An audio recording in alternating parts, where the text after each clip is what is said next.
Bhopal gas त्रासदी की भयानक याद 40 साल बाद एक बार फिर से जिंदा हो गई। यूनियन कार्बाइड फैक्ट्री का जहरीला कचरा भोपाल से निकलकर पीथमपुर भेजा गया तो नया बखेड़ा शुरू हो गया। अब पीथमपुर के लोगों ने जहरीले कचरे के निष्पादन का विरोध शुरू कर दिया है। इंदौर और थार के आसपास स्थानीय लोग प्रदूषण और खतरनाक बीमारी के फैलने की आशंका से भी डरे हुए हैं।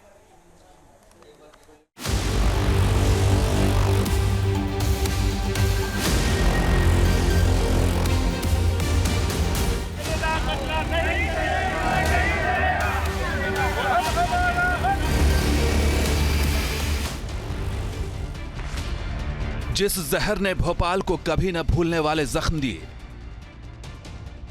जिस जहरीले कचरे को हटाने के लिए 40 सालों तक लड़ाई लड़ी गई, आखिरकार वो दिन आ ही गया। खतरे के सायरन के बीच भोपाल से निकलते ये कंटेनर कोई आम कंटेनर नहीं, बल्कि इसमें भरा है वो जहरीला कचरा जिसने भोपाल को कई दशकों तक दर्द दिया। इस कचरे को ना तो यूनियन कार्बाइड कंपनी ने उठवाया और ना ही सरकारों ने हिम्मत दिखाई, लेकिन अब हाईकोर्ट के आदेश के बाद वो दिन आ ही गया जब रात के वक्त भोपाल को इस जहरीले कचरे से मुक्ति मिली और इसे भोपाल से 250 किलोमीटर दूर पीथमपुर के औद्योगिक क्षेत्र के लिए रवाना किया गया। 12 सीलबंद कंटेनर में 337 टन जहरीला कचरा पीथमपुर भेजा गया। इसके लिए प्रशासन ने खास ग्रीन कॉरिडोर बनाया था, जिसमें 50 से ज्यादा जवान सुरक्षा में तैनात किए गए थे।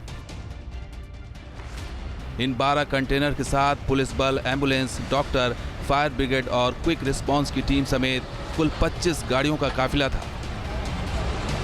ये आप तस्वीर देख सकते हैं, तमाम कंटेनर के अंदर हैं। इसके अंदर जहरीला कचरा पाया जा रहा है जो अब पीथमपुर जाएगा और वहां से इसका निपटारा किया जाएगा। बहरहाल लेकिन कहीं ना कहीं इसको लेके तमाम सुरक्षा व्यवस्था कर दी गई है। चाक चौबंद तस्वीरों में यहाँ पर पुलिस बल यहाँ पे तैनात कर दिया गया है। ग्रीन कॉरिडोर के माध्यम से यहाँ से पीथमपुर तक पहुँचाया जाएगा। ये देखिए, ये तस्वीर आपको दिख रहे हैं। इस तस्वीर के माध्यम ये वो कंटेनर है जिसके अंदर जहरीला कचरा रखा हुआ है और इस जहरीले कचरे के कारण, इस जहरीले पदार्थ के कारण लगभग हजारों जाने यहाँ पे भोपाल में गई थी। सावधानी पूर्वक इस कचरे को हटाने के लिए पुलिस और प्रशासन ने पूरे एसओपी का पालन किया। भोपाल में एक सेफ कॉरिडोर बनाकर सारे कंटेनर को बाहर निकाला गया। खुद पुलिस कमिश्नर ने इसकी निगरानी की और लोगों को भरोसा दिलाया कि इस कचरे के निष्पादन में पर्यावरण को कोई नुकसान नहीं पहुंचेगा। यहाँ पर औद्योगिक खासतौर पे औद्योगिक जो रासायनिक पदार्थ होते हैं उनको विनिष्ट करने की एक एसओपी के अंतर्गत जो प्रक्रिया है उसका पालन कराया जाएगा। हालांकि वर्तमान परिस्थितियों में ये जो औद्योगिक अवशिष्ट थे, इनसे किसी भी तरह की खासतौर पे पर्यावरण की दृष्टि से या परिस्थिति की दृष्टि से किसी भी तरह से कोई खतरा नहीं है, लेकिन फिर भी रासायनिक पदार्थों को समाप्त करने की एक निर्धारित प्रक्रिया है जिसका पालन करते हुए यहाँ पर किया जा रहा है।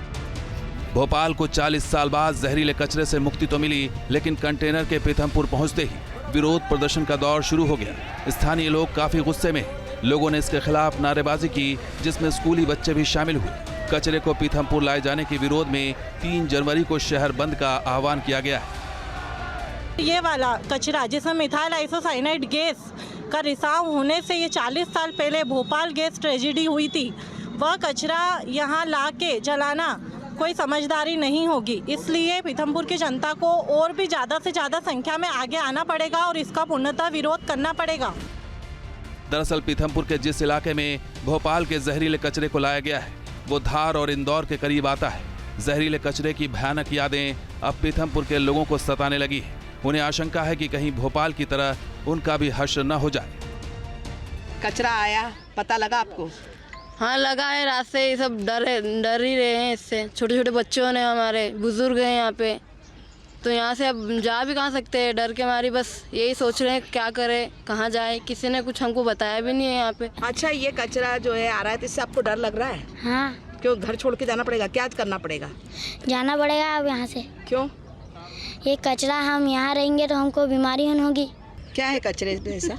अब क्या मालूम, सब बोल रहे जहर भर के आया, जहर भर के कोई जलेगा तो बोले सब मर जाओगे, तो अब इसके लिए हम कहाँ जाए। जहरीले कचरे पर सियासत भी शुरू हो चुकी है। विरोध प्रदर्शन में स्थानीय बीजेपी और कांग्रेस के नेता भी शामिल हो चुके हैं। बीजेपी के स्थानीय नेताओं की मांग है कि कोर्ट में सरकार पुनर्विचार याचिका देकर इस कचरे का निस्तारण कहीं और करे, तो वहीं कांग्रेस के नेता इस जहरीले कचरे को राजस्थान के रेगिस्तान में ले जाने की वकालत कर रहे हैं। हमारा निवेदन जो है सरकार से है कि एक रिव्यू पिटीशन न्यायालय में लगाई जाए और मानवीय दृष्टिकोण से इस समय सीमा जो 7 जनवरी की है उसमें वृद्धि की जाए और जो वृद्धि की गई समय में ऐसा प्लांट बंजर भूमि में लगाकर इस कचरे का निपटान किया जाए। राजस्थान पर जहां पर बंजर जमीन है वहां इसको गाड़ने और ले जाकर वहाँ नष्ट करने की चर्चा हुई थी। मैं समझता हूँ कि जो पुराने अधिकारियों हैं उनको सरकार से चर्चा करनी चाहिए और पीथमपुर न ले जाते हुए इसे राजस्थान में जो पहले की जगह चिन्हित हुई थी वहाँ एक बार विचार करना चाहिए, क्योंकि ये कचरा सेंसिटिव भी है और ये जहाँ गाड़ा जाएगा या जहाँ नष्ट किया जाएगा वहाँ फसल भी नष्ट होगी और वहाँ प्रदूषण भी होगा और कहीं ना कहीं जो पानी का स्रोत है उस पर भी प्रभाव पड़ेगा। प्लान के मुताबिक कचरे को 3 महीने के भीतर जलाया जाएगा, अन्यथा इसमें 9 महीने तक का भी समय लग सकता है। कचरे को जलाने के बाद इसके अवशेष यानी राख की जांच की जाएगी ताकि यह पता लगाया जा सके कि इसमें कोई हानिकारक तत्व बचे तो नहीं। हमारा प्रयास भी है कि हम सभी लोगों को विश्वास में लेके चलें, सभी लोगों को सारी जानकारी पारदर्शिता के साथ सामने रखें और इस मुद्दे का राजनीतिकरण न होने दें, क्योंकि ये जो केवल तत्कालिक रूप से लोग राजनीतिकरण करते हैं, लेकिन लंबे समय तक हमको अगर आगे बढ़ना तो गंभीरता के साथ बढ़ना और सभी जनप्रतिनिधियों को भी विश्वास में लें। इस जहरीले कचरे को नष्ट करने की तैयारी के साथ साथ इस बात को भी सुनिश्चित किया जा रहा है कि इसका संपर्क मिट्टी या अंडरग्राउंड वाटर तक न पहुंचे।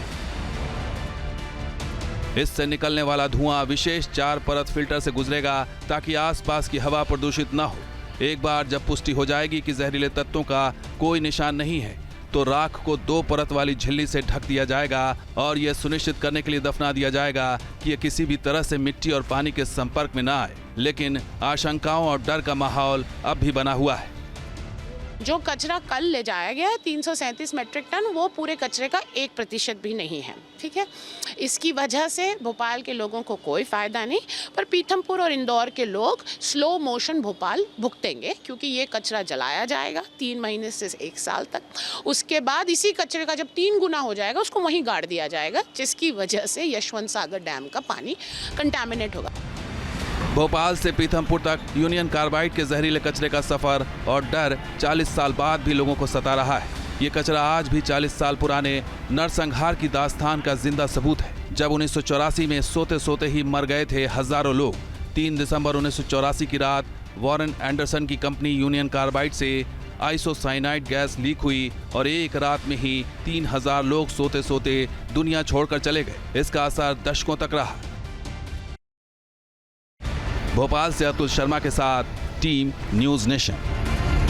न्यूज नेशन अब व्हाट्सएप पर खबरों के ताजा अपडेट के लिए न्यूज नेशन के इस QR कोड को स्कैन करें।